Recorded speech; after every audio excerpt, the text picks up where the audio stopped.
Migraine প্রতিরোধ, cluster মাথা ব্যথা, ভাস্কুলার মাথা ব্যথা, রক্ত প্রবাহের পরিবর্তনের সাথে সম্পর্কিত পুনরুদ্ধার, অনির্দিষ্ট মাথা ব্যথা পরিচালনা করতে ব্যবহার করা হয় PZUA 0.5, যার মধ্যে রয়েছে পিজুডোফেন। আসসালামু আলাইকুম, শামস মেডিসিন টিপস আপনাদের সবাইকে স্বাগতম।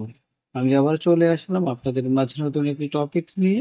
আজকে আমার টপিক হচ্ছে PZUA 0.5, যার জেনেরিক হচ্ছে পিজিটোফেন। এটি আমাদের ক্লাস্টার মাথা ব্যথা, অধিক পরিমাণে মাথা ব্যথা, মাইগ্রেনের ব্যথা ইত্যাদির ক্ষেত্রে খুব দ্রুত কাজ করে থাকে। সুতরাং টপিকটি শুরু করার পূর্বে আপনাদের কাছে আমার অনুরোধ, প্লিজ চ্যানেলটি সাবস্ক্রাইব করুন এবং ভিডিওটি আপনার টাইমলাইন থেকে শেয়ার করে দিন। যারা অলরেডি আমার চ্যানেলটি সাবস্ক্রাইব করেছেন তাদেরকে জানাই অসংখ্য ধন্যবাদ। যারা দেশ এবং প্রবাস থেকে সাবস্ক্রাইব করেছেন অসংখ্য ধন্যবাদ। যারা এখনো চ্যানেলটি সাবস্ক্রাইব করেননি চ্যানেলটি সাবস্ক্রাইব করে দিন। আপনাদের কাছে আবার অনুরোধ, প্লিজ চ্যানেলটি সাবস্ক্রাইব করুন এবং ভিডিওটি আপনার টাইমলাইন থেকে শেয়ার করে দিন। এর ফলে হয়তোবা আপনি উপকৃত হতে পারেন অথবা আপনার প্রিয় মানুষ যারা এই ধরনের সমস্যায় ভুগছে তাদের উপকারে আসতে পারে। চলুন বন্ধুরা, আমরা চলে যাই আমাদের মেইন টপিকসে। PZUA 0.5 হলো একটি প্রেসক্রিপশন ট্যাবলেট যার সক্রিয় উপাদান হিসেবে রয়েছে পিজিটোফেন, মেলিট্রেট। যার শক্তি 0.5 mg। পিজিটোফেন হলো একটি সেরোটোনিন প্রতিপক্ষ যা মূলত মাইগ্রেনের মাথা ব্যথা প্রতিরোধ এবং রক্তনালী মাথা ব্যথা সম্পর্কিত অবস্থা চিকিৎসার জন্য ব্যাপকভাবে ব্যবহার করা হয়। এটি তীব্র মাইগ্রেনের আক্রমণের চিকিৎসার জন্য নয়, বরং ভবিষ্যতের আক্রমণের ফ্রিকোয়েন্সি এবং তীব্রতা কমাতে ব্যবহৃত করা হয়।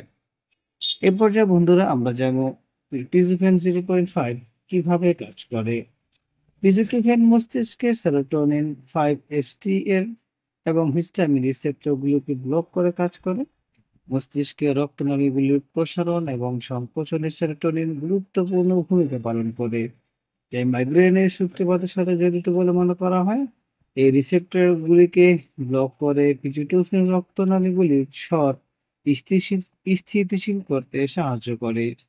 এরপর যে বন্ধুরা আমরা জানবো যে এই PZUA 0.5 কি কি কাজে ব্যবহার করা হয়। প্রথমে রয়েছে PZUA 0.5 মাইগ্রেন প্রতিরোধ, মাইগ্রেনের আক্রমণের ফ্রিকোয়েন্সি, সময়কাল এবং তীব্রতা কমাতে।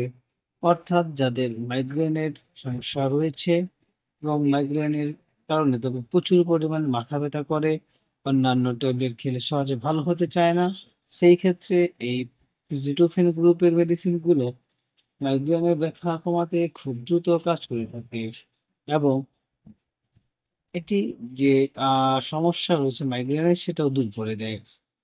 ক্লাস্টার মাথা ব্যথা প্রতিরোধমূলক চিকিৎসা হিসেবে ক্লাস্টার মাথা ব্যথা এর প্রতিরোধমূলক চিকিৎসা হিসেবে ব্যবহার করা হয় PZUA 0.5 বা পিজিটোফেন।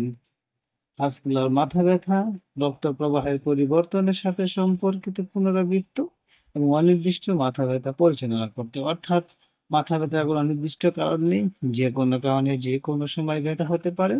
সেই ব্যথা এবং রক্ত প্রবাহের সাথে সম্পর্কিত যে মাথা ব্যথা রয়েছে, মাথা ব্যথা করে, সেই ক্ষেত্রে ওই মাইগ্রেনের যে ব্যথা রয়েছে সেটা PZUA 0.5 বা পিজিটোফেন কাজ করে থাকে। বন্ধুরা এ পর্যায়ে আমরা জানবো এর ডোজ বা সেবন বিধি, অর্থাৎ এটা কিভাবে খেতে হবে। সেবন বিধিটা হচ্ছে বন্ধুরা আপনি কিভাবে খাবেন। প্রাপ্ত বয়স্কদের জন্য স্বাভাবিক ডোজ হলো 0.5 মিলিগ্রাম দিনে 1 বার থেকে 3 বার, যা প্রতিক্রিয়া এবং সহনশীলতার উপর ভিত্তি করে চিকিৎসক দ্বারা সামঞ্জস্য করা যেতে পারে। তবে সর্বোচ্চ ডোজ 3 মিলিগ্রাম দিনের বেশি হওয়া উচিত নয়, অর্থাৎ এটি সাধারণত দিনে 1 বার খাওয়া যাবে এবং ফ্রিকোয়েন্সি বা যদি আপনার তীব্রতা বেশি হয় সেই ক্ষেত্রে 3 বার ডক্টর আপনাকে খেতে বলতে পারে। কিন্তু সর্বোচ্চ ডোজ হচ্ছে সাধারণ প্রতিদিন 3 মিলিগ্রাম এবং 3 মিলিগ্রামের বেশি একদিনে খাওয়া যাবে না। শিশুদের জন্য যদি নির্ধারিত হয় শরীরের ওজন এবং ক্লিনিক্যাল প্রয়োজনের উপর নির্ভর করে ডোজ সাবধানে সমন্বয় করা উচিত। ট্যাবলেটগুলি প্রতিদিন একই সময়ে পানি দিয়ে খাওয়া উচিত, বিশেষ করে প্রতিদিন একই সময়। মাইগ্রেনের আক্রমণের প্রতিরোধ করার জন্য ডোজ ধারাবাহিকতা বজায় রাখা উচিত। অর্থাৎ ট্যাবলেটগুলো প্রতিদিন একই সময় খেতে হবে এবং পানি দিয়ে গিলে ফেলতে হবে এবং এক টাইমটাকে পরিবর্তন করা যাবে না। একই সময়ে প্রতিদিন এই ট্যাবলেটটা সেবন করতে হবে। পার্শ্ব প্রতিক্রিয়া, প্রতিটি মেডিসিনের পার্শ্ব প্রতিক্রিয়া রয়েছে। পিজিএ 0.5 তার ব্যতিক্রমে নয়। পার্শ্ব প্রতিক্রিয়ার মধ্যে রয়েছে বন্ধুরা তন্দ্রা বা অবসাদ অর্থাৎ ঘুম না হওয়া, ওজন বৃদ্ধি পাওয়া, অনেক সময় পার্শ্ব প্রতিক্রিয়া হিসেবে ওজন বৃদ্ধি পেতে পারে, ক্ষুধা বৃদ্ধি পাওয়া অর্থাৎ ক্ষুধা বৃদ্ধি পেতে পারে, মুখ শুকিয়ে যাওয়া, মাথা ঘোরা, বমি বমি ভাব, ক্লান্তি ইত্যাদি। এ পর্যায়ে বন্ধুরা আমরা কিছু সতর্কতা বিষয় জানবো অর্থাৎ প্রতিদিন মেডিসিনের সতর্কতা রয়েছে।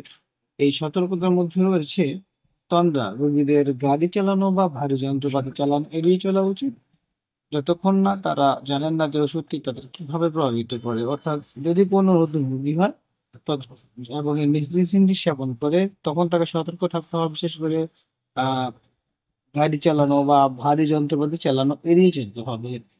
ওজন বৃদ্ধি দীর্ঘমেয়াদী ব্যবহারের ফলে ক্ষুধা বৃদ্ধি এবং ওজন বৃদ্ধি হতে পারে। ট্যাবলেটটি যদি দীর্ঘদিন ব্যবহার করা হয় সেই ক্ষেত্রে ওজন বৃদ্ধি পেতে পারে অথবা ক্ষুধা বৃদ্ধি পারে। এ পর্যায়ে বন্ধুরা আমরা জানবো গর্ভাবস্থায় বা স্তন্যদান ফলে এটি খাওয়া যাবে কিনা। গর্ভাবস্থায় এবং স্তন্যদানে সতর্কতার সাথে ব্যবহার করুন। ব্যবহারের আগে একজন ডক্টরের পরামর্শ নিতে হবে। লিভার এবং কিডনির প্রতি ডোজ সমন্বয় প্রয়োজন হতে পারে। অর্থাৎ গর্ভাবস্থায় এবং যারা দুধ পান করাচ্ছেন তাদেরকে অবশ্যই যদি প্রয়োজন হয় তাহলে অবশ্যই ডাক্তারের পরামর্শ নিয়ে এই ট্যাবলেটটি সেবন করতে হবে।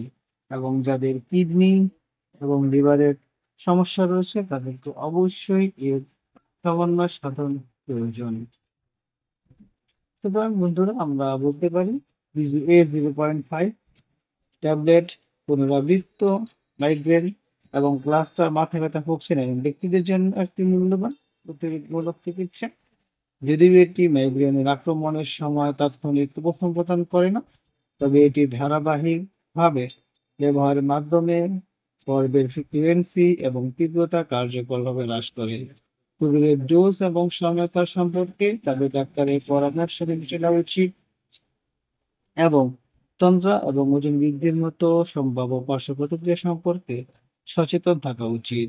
যত্ন সহকারে পর্যবেক্ষণের মাধ্যমে পিজিএ 0.5 দীর্ঘস্থায়ী মাইগ্রেন রোগীর জীবনযাত্রার মান উল্লেখযোগ্যভাবে উন্নত করতে পারে। অর্থাৎ এই এ 0.5 যদি নির্দেশের নির্দেশিকা মেনে সেবন করা হয় তাহলে এই ধরনের রোগীদের যে সমস্যা রয়েছে তার উল্লেখযোগ্য উন্নতি হয়। সুতরাং আপনি যদি উপরে উল্লেখিত যে সমস্যাগুলোর কথা বলা হয়েছে সেগুলো বুঝে থাকেন তাহলে অবশ্যই আপনি ট্যাবলেটটি সেবন করতে পারবেন। অবশ্যই সেবন করার পূর্বে আপনি পাশে যে স্বাস্থ্যসেবা কর্মী রয়েছেন তার সাথে আলোচনা করুন অথবা একজন অভিজ্ঞ ডাক্তারের পরামর্শ নিয়ে মেডিসিনটি সেবন করবেন। কোনোভাবেই ডাক্তারের পরামর্শ ছাড়া মেডিসিন সেবন করবেন না। আমাদের এই চ্যানেলের মাধ্যমে শুধুমাত্র কোন রোগের জন্য কোন মেডিসিনটি সেবন করবেন সেই সম্পর্কে বলা হয়। সুতরাং অবশ্যই ডক্টরের সাথে পরামর্শ নিয়ে মেডিসিন সেবন করুন। আর পিজিএ 0.5 সম্পর্কে যদি আপনাদের কোনো কিছু জানার থাকে তাহলে অবশ্যই আমাদেরকে কমেন্টস করে জানিয়ে দিন। আমরা আপনাদের কমেন্টস গুলো যথাযথ উত্তর দেওয়ার চেষ্টা করব। তাছাড়া আপনাদের যদি নির্দিষ্ট কোনো টপিকস এর উপর কোনো জানতে ইচ্ছে হয় যে আপনারা জানতে চান তাহলে আমাদেরকে আপনারা নির্দিষ্ট টপিকস এর উপরে বলুন। আমরা অবশ্যই আপনাদের সেই টপিকস এর উপর ভিডিও নিয়ে আসবো আপনাদের সামনে। ভিডিওটি যদি আপনাদের ভালো লাগে এবং উপকারী মনে হয় তাহলে অবশ্যই বন্ধুদের সাথে শেয়ার করে দিন। আবারও বলছি বন্ধুরা, যারা এখন চ্যানেলটি সাবস্ক্রাইব করেননি চ্যানেলটি সাবস্ক্রাইব করুন এবং ভিডিওটি আপনার টাইমলাইন থেকে শেয়ার করে দিন। এর ফলে হয়তো আপনি উপকৃত হতে পারেন অথবা আপনার প্রিয় মানুষ যারা এই ধরনের সমস্যা ভুগছে তাদের উপকারে আসতে পারে। তো বন্ধুরা, আজ এ পর্যন্তই। আবার কথা হবে আগামীকালকে নতুন কোনো টপিকসে। সে পর্যন্ত ভালো থাকুন এবং আপনাদের যদি আমার চ্যানেলে কোনো ভিডিও সম্পর্কে জানার থাকে তাহলে কোন ভিডিও সম্পর্কে জানতে চান সেই ভিডিওর নামটি উল্লেখ করে কমেন্টস করে দিন। তো বন্ধুরা, আগামীকালকে নতুন কোনো টপিকসে আবারও আপনাদের সাথে কথা হবে। সেই পর্যন্ত সবাই সুস্থ থাকুন। খোদা হাফেজ।